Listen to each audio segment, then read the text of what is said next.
Welcome to The Writer's Dream. This is a show where authors can talk about how they write their books, how they publish them, and how they market them. You can find us here at LTV. Just look for videos, look for The Writer's Dream, and you will find all of our shows. We are also on YouTube. Search my name, Linda Maria Frank. Click on my picture, and all the videos will come up. We are also on Facebook. Same thing, The Writer's Dream. If you are a reader or a writer, we have a lot of good information for you. There are many, many talented people on Long Island, and we invite you to watch the show and learn. Today we have a very special guest, Jack Bilello. Jack is sometimes our host, and Jack and I talk a lot. We do some lectures together, we do book events together, and we get to talk a lot. And Jack told me about this very interesting thing where when he was younger, he entered a contest and he won the contest. And the contest involved him writing a story. And so I investigated and really had to dig down deep because Jack is a very shy person. And I found out that the story was really quite good, so we decided to publish it. So without further ado, Jack, tell us about the contest. Yes, well, what happened, with the virus rampant, spending more time at home in the house, and I become someone who is quite adept at rummaging. So I was rummaging as becoming a standard. The rummager in chief. I am a rummager. And I came across a letter that I had received some 20 years ago. Mm-hmm. And it didn't mean much at the time in terms of who wrote the letter. But the letter was written by Francis Gabrisky. And in the intervening years, I find out that he was a World War II hero. I mean, he was our ace of aces in the European theater of combat. He shot down 29 Japanese, in that case, Nazi warplanes. Mm-hmm. 29, because he was in Europe. And I said, wow, Francis Gabrisky, they named an airport after him right here in the Hamptons, and when he died some years back. And I remembered that I had entered this contest. It was a World War II contest, and I could write a poem, tell a short story, a memoir. I decided to write a long short story, mm-hmm.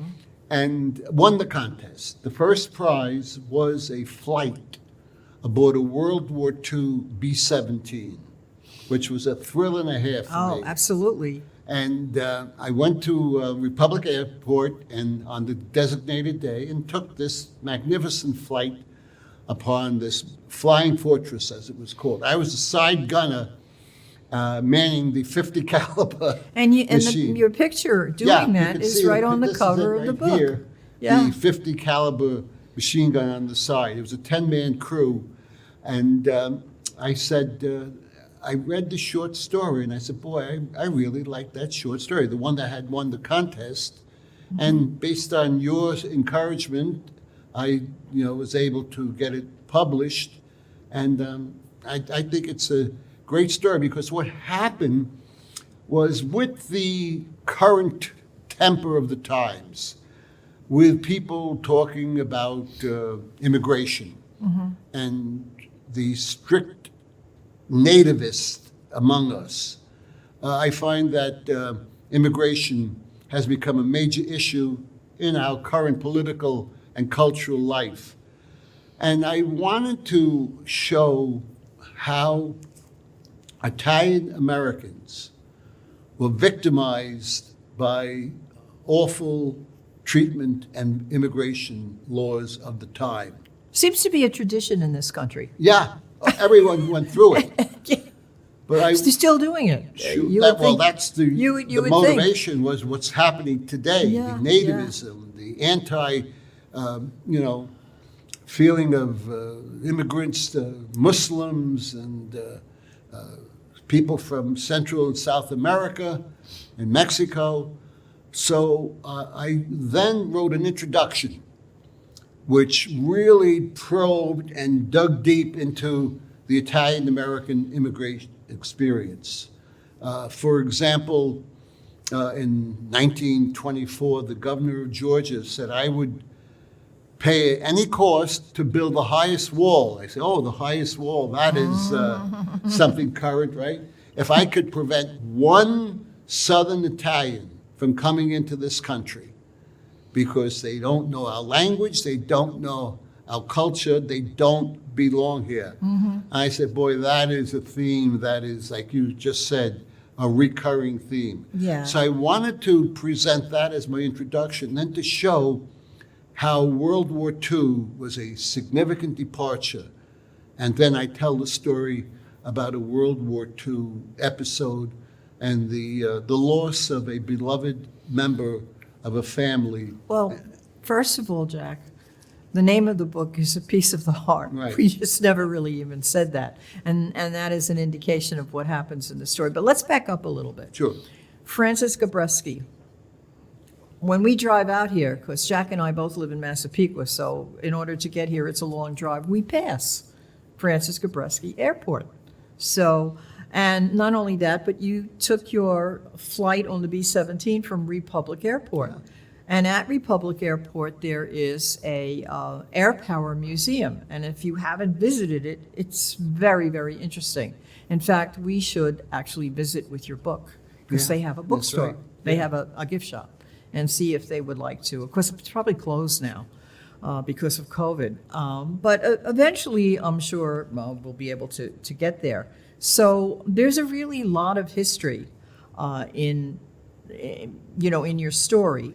So tell us a little bit about your story. See, to me, when I read the story, the historical background was interesting, and I kind of knew it, but the warmth of the story was really what got to me. I thought it was one of the warmest stories I've read about World War II. And it's too bad you couldn't make it into like a 400-page book, right? So, Well, yes, thank you. And exactly what I wanted to show is in a deep down Italian-American neighborhood that Which is Italian where? Americans responded to the call as well, if not better, than any other ethnic group in the country. My church in East New York was called Lady of Loretto. And in the courtyard next to the church is a monument with the names of 67 boys from East New York for whom there was never to be a homecoming, including a set of twins. And I said, boy, that was, when I was a young boy, it was, I saw it and okay, but it has tremendous touching impact on me now because I realize the suffering and the heartache and the heartbreak. And no matter how long ago, it's well remembered and still part and parcel of those families. We lost 400,000 young Americans in World War II, 400,000. and the average age was? Teenagers. All wars are teenage wars. Yeah. The average, more than half of our troops in Europe were teenagers after, Normandy and the D-Day invasion. The average age of a Marine rifleman on Iwo Jima, which is one of the bloodiest battles in the Pacific War, was between 17 and 18. And these are kids. Children. They're children's wars. So I wanted to stress that fact and to bring home that not only did those who fought and bled and died, but the suffering on the parents was so enormous that really it left a piece of their heart forevermore vacant and never more to be whole again. Well, one of the things that not really struggled with, but one of the things we considered when we published this book was what to put on the cover. And one of the things that we thought we might put on the cover was the Gold Star little banner that Gold Star parents, they still get them. Yes. There's the Blue Star and the Yeah. Gold Star. You It wanna started explain in that? World War II. In the living room windows, hanging from I remember them. I Yeah. remember them. were these little bannerets, Mm-hmm. white field, blue ribbon, and the number of children in service. Blue stars for those who were living. And then we saw, you see, the most feared person of World War II, I learned, was not Adolf Hitler, who was a monster, one of the most depraved people in all of human history, not Mussolini and his strutting, and not Tojo, the Japanese Right. leader during the war. The most feared person in World War II was the 14-year-old Western Union telegram boy. Because when you saw that little boy riding his bicycle through your neighborhood, you knew something dreadful was going to visit an American family, and they would never be the same again. Right. And even as a child, I was 4, 5, 6 years old, you would see this kid and you'd say, please God, don't let him stop at my house. And kind of every heart would stop, every knee would buckle, every stomach would drop, and every soul would pray, don't let him stop at my house. And that was a vivid, vivid reminder, and I wanted to capture and convey that And you did. in this in this You in did. this book. You want to give a little summary of the story? How it starts? Yeah. There's a lot of humor in this story. Yeah, You well- have a lecture called Laugh, Cry, Think. And I think this story epitomizes that because there are parts of it that I just cracked up.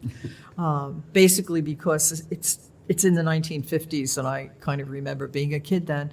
And cry, yes, absolutely, when you get to the World War II story. And think, it makes you think.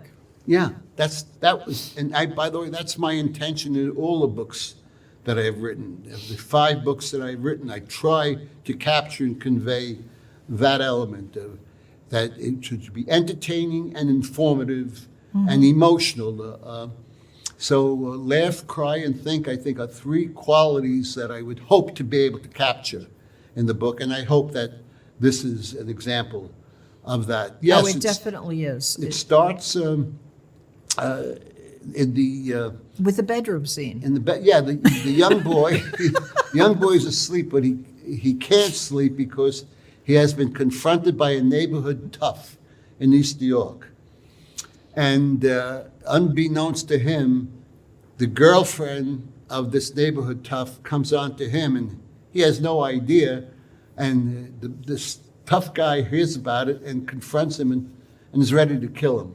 And only the priest, Father Beretta, who actual name, by the way, I know. was able to prevent this confrontation. But it still leaves him with a tremendous anxiety of what happened and what could have happened. And he can't sleep, and he's very, very angry because his mother asks him to go to the store, and he says, I'm not going to the store. Send Joey, my little kid brother. He does nothing, and I do everything, and the usual litany of teenage woes and complaints. And he then has a situation with his grandfather, who really is the epitome of love without reservation and unquestioned and unchallenged.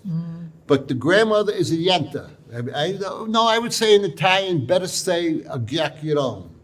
She is someone who the neighborhood knows is a busybody and will know everybody's business. So she finds out about the fact that he had this, because he tries to bury it. He doesn't want to have his parents know about it. And there's an expression called insabbiata, which means let it die, bury it in the sand, let it die its own death, and maybe no one will find out about it. but not the grandmother. Well, this is what happens when you're a teenager, though. You never want to tell your parents the trouble you got into or the situation you got into, because they will say, stay home. That's don't right. Go out. Don't do this. And Be careful. I learned. Don't come home late. I had an older brother, and I watched my parents with him, and I learned to either not tell them or shh, lie. My guardian angel is over there crying that I lied. And so when his grandmother spills the beans, well, now his mother is hysterical because she says, I can't take any more loss in this family. I just can't take it. It would kill me. And he said, what are you worried about? I'm fine. I'm okay. I could take care of myself.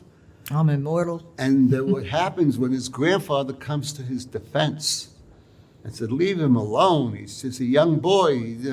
Then they all turn on the grandfather. And his grandfather becomes so flustered that he says, come on, Christopher, andiamo. Let's take a walk.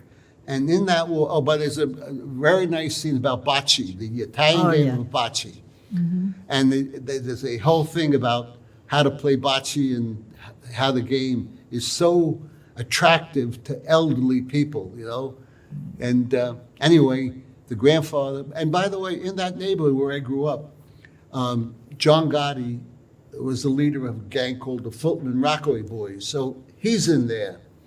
The Happy Maione, who lived in East New York, was a member of Murder Incorporated, and he went to the electric chair for brutal killings. So they're characters in the neighborhood that you have to be wary of. And his grandfather tries to counsel the young boy and then talks about the death of his son, the grandfather, his son Jimmy.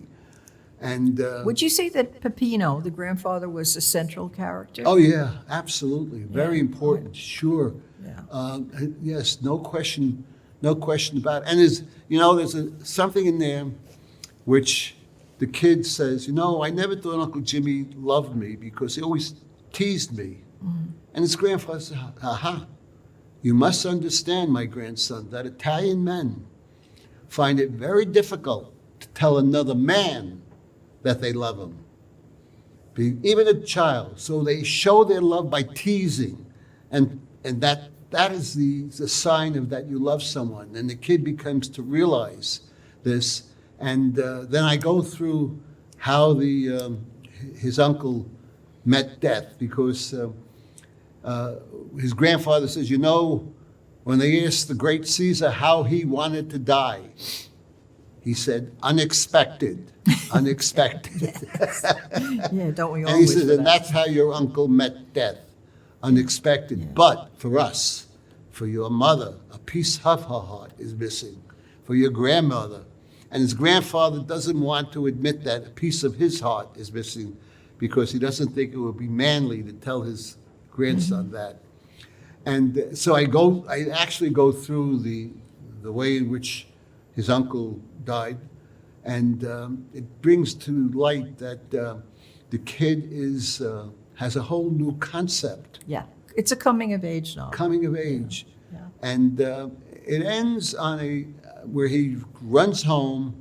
You're not supposed to his tell mother the is ending. cooking the escarole and beans that he hates because it's a form of poison that all Italian mothers inflicted on their children, escarole and beans,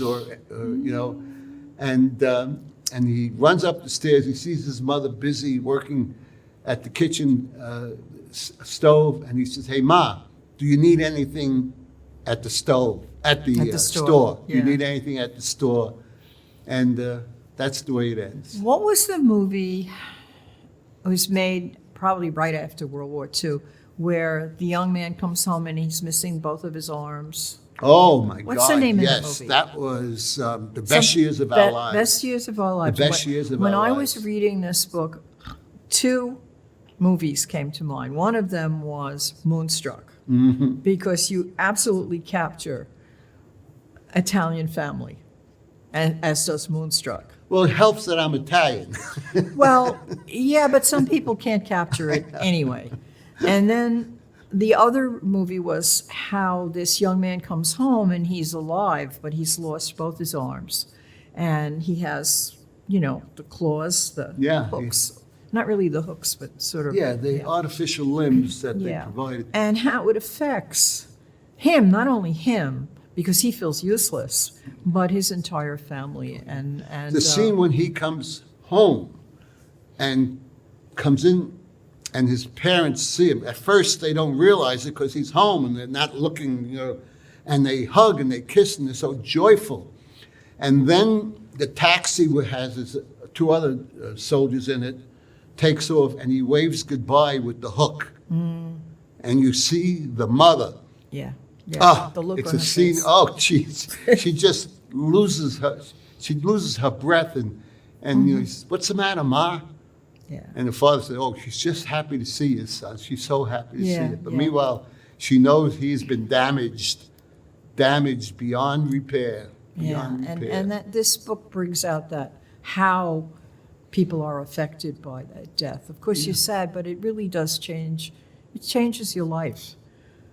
So I highly recommend it. It'll take you, a couple of hours to read. You should savor certain parts of it. Would you like to read a passage? Yeah, I think I will, if you don't be so kind. Here's the part that I think, to me, almost brought a tear to my eye. I Because, definitely did for You me. see, my mother, rest her soul, she died very young. She was 42 when she died, and I was about 18. She was easily brought to tears.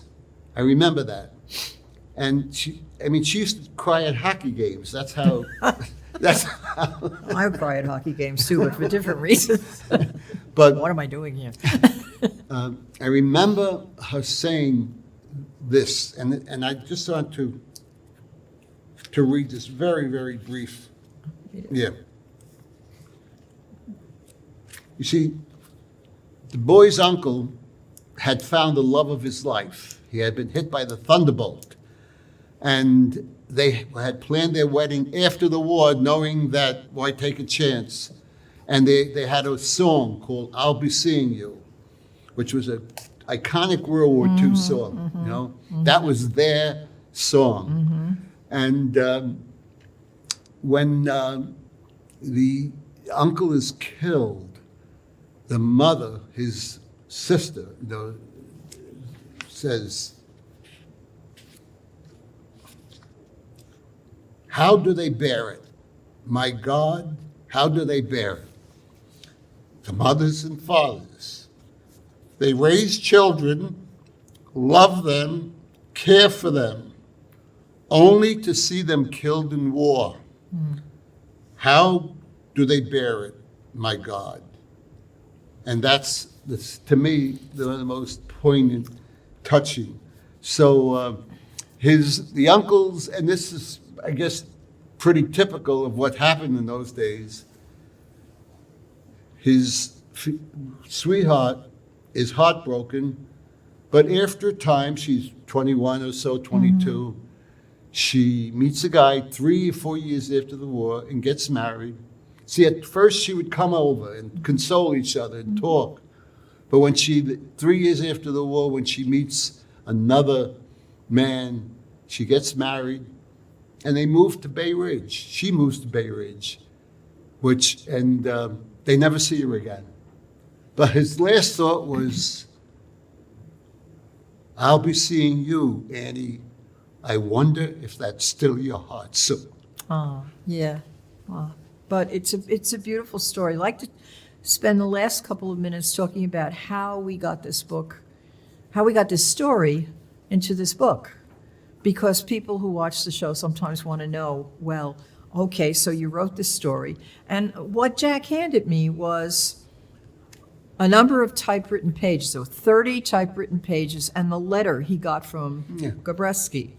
And the typewritten pages were dot matrix print, if you remember those. I mean, it was actually computer, but it was dot matrix, which is hard to read.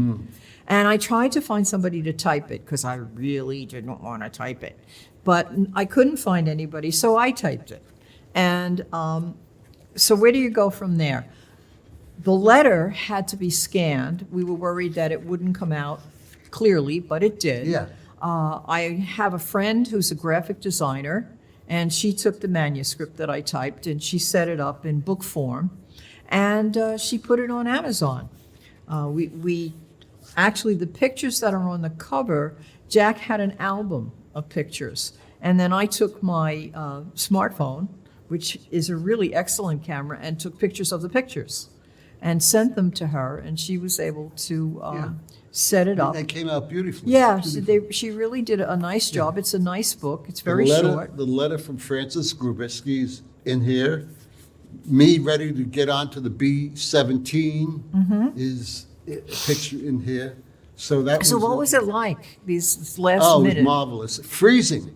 We were only flying about maybe 2,500 feet above the ground. We flew from Republic Over the beach? West along Jones Beach Yeah. to, I guess, is it Rocky Point or Rockaway. Breezy Point or Rockaway? Breezy Point? That's Breezy? Rockaway. I think maybe Breezy Point. Yeah. And then we made this long turn, and you could actually feel that, Mm-hmm. you know, what that B-17 bomber went through in World War II when they made those turns Mm-hmm. after their bombing runs. And we came back to Republic. It was about a 45-minute ride, but it was really the thrill What of a was it lifetime. like sitting in the gunner's seat? Yeah, I'm at the 50 caliber. There were two 50 calibers, one on each side of the plane, and it was fine. Of course, the gun is there, but it's all frozen or cemented up Thank or God. something like that. Thank God for the people who live along And Jones flying Beach. with the B-17, you could see, because that's where I was the B-24, which was also a World War II bombing plane. You know? So it was worth it. Oh, it was marvelous, Yeah. marvelous. Yeah. Well, it was great, A Jack. lifetime memory. And if you're interested in the book, it's on Amazon. Thank you so much, Jack. That No, was my fun. pleasure, my pleasure.